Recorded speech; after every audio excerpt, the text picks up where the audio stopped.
주위에 치매에 걸렸다는 소식 많이 들으실 거예요. 그런 분들을 보면서 혹시 나도 나이 들면 걸리지 않을까 당연히 걱정되시죠. 우리나라 치매 유병률은 2024년 10.33%입니다. 치매 환자는 2041년에 200만으로 전망되어 매우 빠르게 증가하고 있어 그 누구도 피할 수 없는 질병입니다. 그런데 무심코 된장찌개에 넣은 이것 때문에 뇌세포가 파괴되어 치매에 걸릴 위험성이 높아진다는 사실 아셨나요? 오늘은 된장찌개에 넣으면 치매, 안 좋은 재료와 이유에 대해 알아보겠습니다. 시작 전 구독과 좋아요 눌러주시면 영상 제작에 큰 힘이 됩니다. 첫째는 설탕입니다. 고깃집 된장찌개 너무 맛있지 않나요? 집에서는 절대 그런 맛이 안 나는데 말이죠. 된장찌개를 끓일 때 쌈장을 이용하면 감칠맛이 더 난다고 하더라고요. 쌈장의 성분을 살펴보았더니 된장, 고추장과 함께 설탕과 물엿이 모두 공통적으로 들어가 있었습니다. 이렇게 설탕을 넣으면 음식은 환상적으로 맛있게 변하지만 우리의 뇌는 치매에 걸릴 수 있어 아주 위험합니다. 미국 생화학 분자 생물학회 연구에서 설탕 섭취가 알츠하이머병과 직접적인 관련이 있다고 발표하였습니다. 특히 설탕음을 먹인 실험지에서 기억 유지와 학습 능력 검사에서 점수가 더 낮았으며 뇌의 베타 아밀로이드 플라크 양도 2배 이상이었습니다. 전체 치매 환자의 5060% 정도로 치매의 가장 큰 원인은 바로 알츠하이머병입니다. 이는 이상 단백질 아밀로이드 베타 단백질 뇌 속에 쌓이면서 뇌신경세포가 서서히 죽어 알츠하이머의 가장 큰 원인이 됨. 그래서 섭취하는 설탕의 양을 줄여야 합니다. 각종 반찬, 과자, 음료수, 케이크, 떡, 빵 등 들어가지 않는 곳이 없어요. 평소에 알게 모르게 설탕을 많이 섭취하니 그래서 의도적으로 설탕의 섭취를 줄이려는 노력이 필요합니다. 그렇다면 어떻게 하면 설탕을 줄일 수 있을까요? 식품의약품안전처는 건강한 식생활 가이드를 제시하였는데요. 당뇨를 줄이기 위해 설탕 대신 비타민과 무기질, 식이섬유 등이 함유된 과일즙을 사용하라고 말합니다. 집에서 요리할 때 양파를 잘 활용하면 좋습니다. 살짝 볶은 양파는 단맛이 나는데요. 그만큼 양파의 천연 단맛이 강하답니다. 요리 때 양파나 사과 같은 과일 혹은 과일즙을 잘 활용하면 설탕의 사용을 많이 줄일 수 있습니다. 두 번째, 맛술입니다.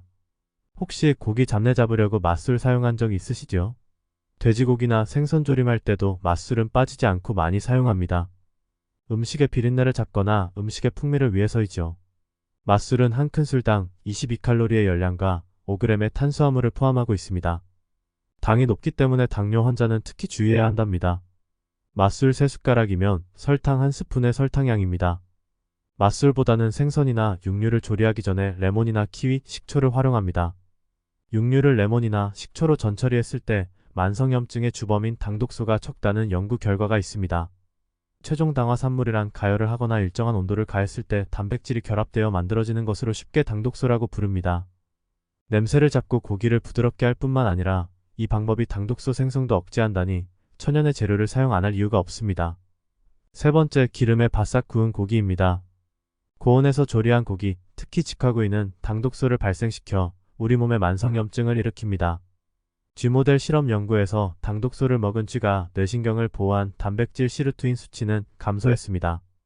시루트인의 활동성이 떨어지면 치매를 만드는 베타 아밀로이드가 증가되어 치매를 발생하게 합니다.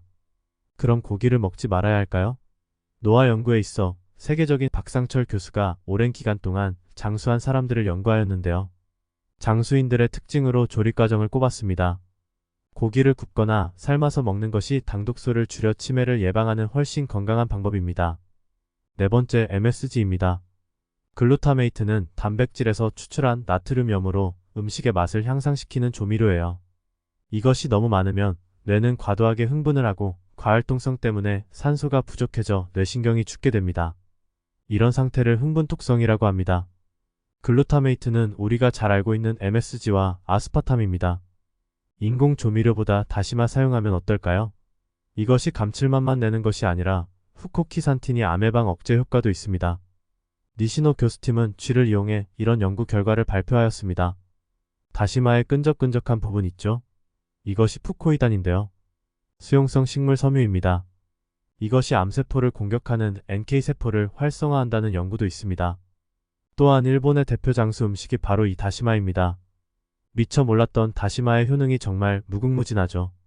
오늘은 된장찌개를 먹을 때 무심코 섭취한 치매에 걸릴 위험이 있는 음식들을 알아보았습니다. 그리고 그것들을 대체할 식재료도 알려드렸습니다. 설탕보다는 양파를 사용하고 맛술보다는 레몬 식초를 사용해 당독소를 낮춥니다. 직화구이 고기보다는 삶은 고기를 먹으면 장수하시고요. MSG보다는 다시마를 먹으면 암에 안 걸립니다. 이런 음식들을 조금씩만 줄여 천연 재료를 사용한다면 좀 더 건강한 생활을 할 수 있을 것을 말씀드리는 것입니다. 오늘 영상은 여기까지입니다. 내용이 도움되셨다면 구독과 좋아요, 알림 설정과 함께 주변의 소중한 분들께도 영상을 공유해주세요. 고정 댓글을 보시면 건강에 도움되는 또 다른 영상도 확인하실 수 있습니다. 그럼 건강 똑똑이는 다음번에도 유익한 건강 정보로 찾아올게요. 오늘도 건강하고 행복한 하루 보내세요. 감사합니다.